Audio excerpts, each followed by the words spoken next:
How to add and use your own sound on TikTok. Let's get started. So for that, first of all, simply open up TikTok application in your mobile device. Once you open it up, simply log in to your account. Once logged in, you need to go ahead and simply tap on this plus button right over here.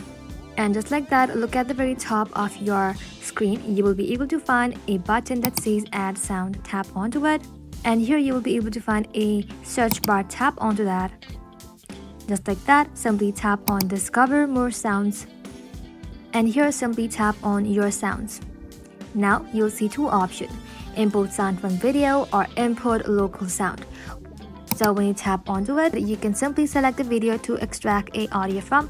Tap onto it, then tap on import sound from video. And just like that, the sound will be added.